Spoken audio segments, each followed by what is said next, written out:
C'est sans nous qui a chanté jodi. Yo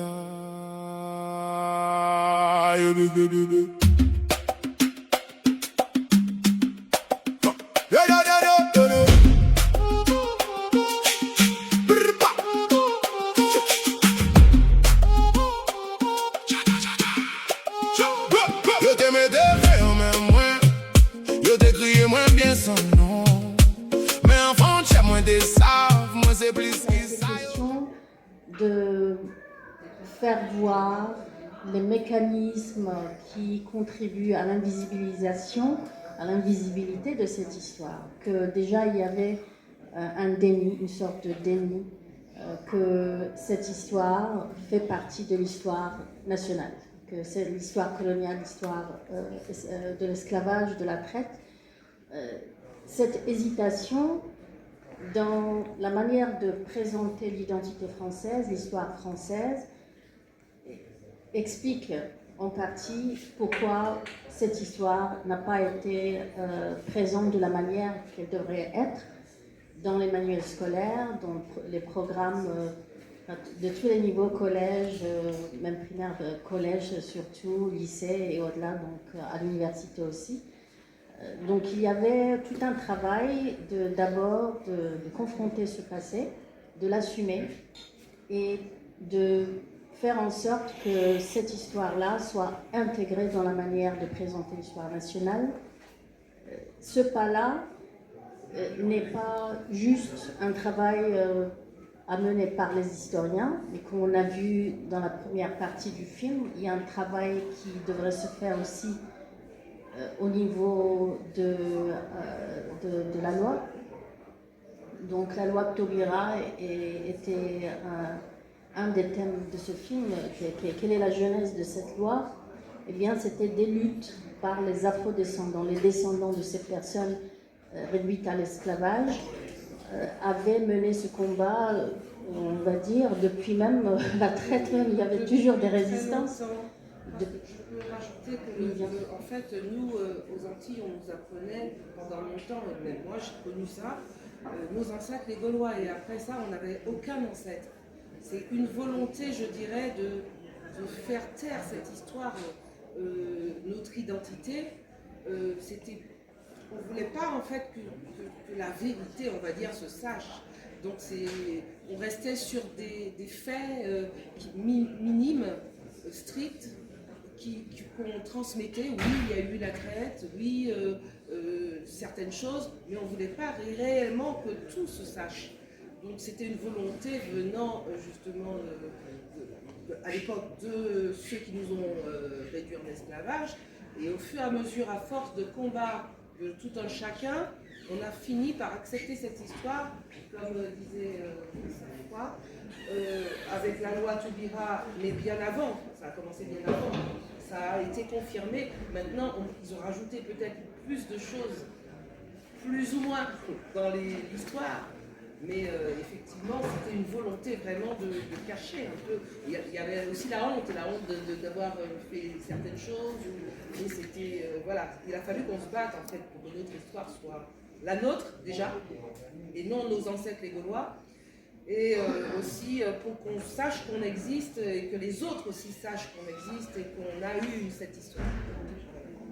Merci Léna. Et encore une fois, moi je préfère vraiment revenir sur les propos des personnes interviewées, y compris des spécialistes, des experts, mais surtout les descendants, parce qu'eux, ils portent cette histoire en eux. Mais parmi les éclairages apportés par ces intervenants, qu'ils soient des experts ou des descendants, on voit l'idée que la France, pendant longtemps, depuis la Révolution française en tout cas, a été toujours divisée sur...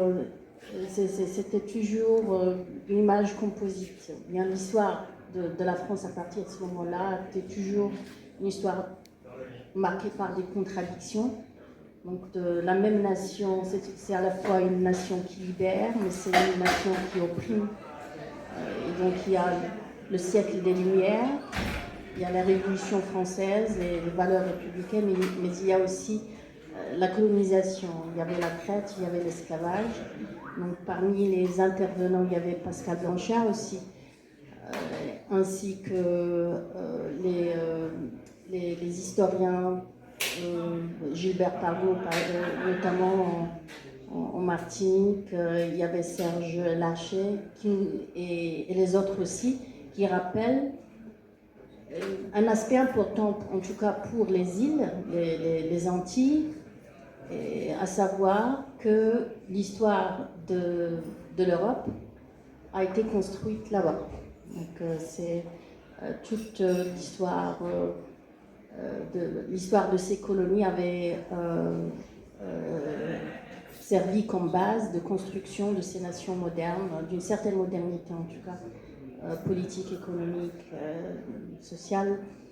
Et donc la difficulté vient de si on ne s'accorde pas sur comment définir l'histoire de la France, comment après l'enseigner si on n'est pas d'accord, est-ce que c'est une nation qui opprime ou qui libère. Et c'était le thème qui parcourait aussi ces éclairages, que la société française n'est pas encore arrivée à assumer les contradictions de son passé. Et peut-être quelque part ça explique aussi l'absence de cette histoire dans les manuels, parce que déjà c'est une histoire divisée, marquée par des contradictions, et que le discours officiel peinait à vraiment donner une représentation de ce passé dans laquelle toutes les composantes de la société française se reconnaissent. On aide les personnes qui ont vécu des discriminations, mais surtout aussi les personnes qui vivent des violences en tout genre. Et moi, par l'histoire que j'ai vécue, chez moi, il y a eu des séquelles. Et je me suis rendu compte que c'est des séquelles. Alors, quand je parle de séquelles, c'est à travers la violence, c'est à travers plein de choses. J'ai publié aujourd'hui encore l'histoire de Joe Star qui parlait du fait que son père, qui est antillais, martiniquais, lui parlait créole uniquement quand il le disputait. Et pour lui, le créole, c'est quelque chose de violent. C'est des choses qu'on peut transmettre, qui se transmettent de génération en génération. Moi, j'ai dû faire un travail phénoménal sur moi pour taire la violence qu'il y avait en moi et pour me réparer. Parce qu'on parle de réparation, et comme disait dans le film une dame, on parle de réparation, des fois on demande des sous, mais on a besoin plus aussi, et beaucoup plus, d'être réparé psychologiquement. Et donc, CACM accompagne les personnes qui ont ce besoin, entre autres. Voilà. Je voudrais juste ajouter, la question de la réparation était présente, comme vous avez remarqué, et je suis d'accord que la réparation ne devrait pas être, même si c'est important, dans le sens financier, parce que les problèmes provoqués par ce système déshumanisant n'avaient pas qu'une dimension financière ou économique. Donc, il y avait toutes les conséquences psychologiques, émotionnelles, sociales, etc., qui étaient responsables aussi pour la marginalisation, les discriminations aussi qui continuent dans le présent. Il y avait dans les échanges présentés dans le film une référence importante au rôle joué par les institutions dans d'abord la création de conditions de déshumanisation, d'oppression. Quel est le rôle joué par ces institutions? Parce que la traite elle-même, c'était l'aboutissement de tout un processus de préparation mentale à cela, de préparer des conditions qui vont faire accepter à l'opinion publique le passage à cet acte-là de déportation de captifs africains, puis de les réduire en esclavage dans les colonies américaines, etc. Donc il fallait accompagner ce système de violence par déjà un certain discours, une idéologie qui va faire accepter cela à l'opinion publique européenne. Et donc, la réparation, dans ce sens-là, ne peut pas se limiter juste à la question financière, mais à comment transformer les institutions qui étaient responsables pour la création de conditions d'exploitation d'êtres humains, de trafic humain, etc. Donc, comment peut-être on peut transformer le système éducatif pour qu'il y ait une place pour représenter non seulement les histoires, mais leur culture aussi. Donc, c'est un peuple innovant, donc, un peuple qui a inventé la langue créole. La dame qui était là tout à l'heure a parlé un peu de ça, que c'était des personnes qui ne se connaissaient pas parce que tout simplement elles venaient de lieux différents, elles avaient des origines différentes en Afrique, parce que l'Afrique c'est beaucoup de choses à la fois, c'est pas juste une langue, pas juste une culture, pas juste une religion, donc c'est un univers très qui est pluriel. Et malgré tout cela, ils ont pu inventer un sens d'identité collective. Donc après, c'est merveilleux, c'est quelque chose de très beau. Donc la réparation, c'est ouvrir des espaces dans toutes les institutions sociales et politiques.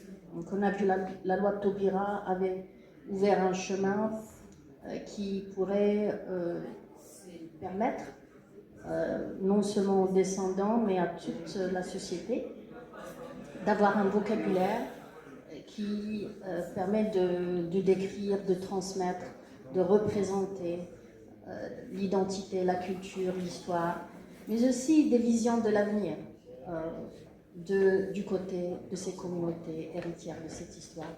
Donc ça aussi c'est une réparation, parce que si les institutions étaient complices de ce crime, on ne peut pas imaginer un monde meilleur si on garde les mêmes structures qui avaient permis l'existence et le maintien en place de ces expériences d'asservissement. Parce que la lutte pour la liberté a commencé par le rêve de liberté. Donc c'est Maron, n'est-ce pas? Donc c'est Maron qui voulait arracher cette liberté, ces personnes esclavisées qui se révoltaient. L'historien Gilbert Pagot a donné un compte-rendu qui rappelle que les révoltes, les insurrections faisaient partie aussi de la réalité de ces populations réduites à l'esclavage. Ils n'étaient pas que des esclaves, c'était aussi des personnes qui se révoltaient, des résistants, des combattants. Et donc, mais avant le combat physique, il y avait le rêve. Donc, ils ont rêvé, et puis donc les rêves de liberté sont devenus une réalité. En tout cas, c'est le message. Je pense que les artistes qu'on a entendus dans le film, tous démontrent par la capacité de créer des œuvres d'art que les êtres humains partout ont cette capacité de changer le monde pour qu'il ressemble mieux et plus à l'humanité. Il y avait une directrice du MACT, l'ancienne directrice du MACT qu'on entend aussi dans le film, et quand je lui ai posé la question, quelle est la mission de cet espace, le musée, c'était la même question que j'ai posée aussi au directeur de la Maison des Esclaves, le musée de la Maison des Esclaves au Sénégal, à l'île de Gorée. Donc pour eux, cet espace-là est là pour permettre aux membres de ces communautés, de citoyens, mais aussi des communautés de descendants de ces personnes esclavisées, de leur permettre de travailler ensemble, de construire ensemble un espace qui les rassemble, mais qui leur ressemble aussi. Donc je trouve que dans les mots de ces personnes présentes dans le film, on trouve plusieurs perspectives extrêmement enrichissantes et inspirantes sur comment on peut dépasser cet héritage qui en fait ne touche pas que les descendants, mais tout le monde, parce que c'était une histoire, c'est véritablement une histoire partagée. Mais bien sûr, chacun a une relation différente avec ce passé. Mais il est là, donc on est tous plus ou moins produits de cette histoire par la réalité évidente du capitalisme et par définition une entreprise globale. Donc il a affecté plusieurs endroits dans le monde. Et en ce qui concerne l'entreprise de la traite négrière, elle aussi fonctionnait de manière transnationale.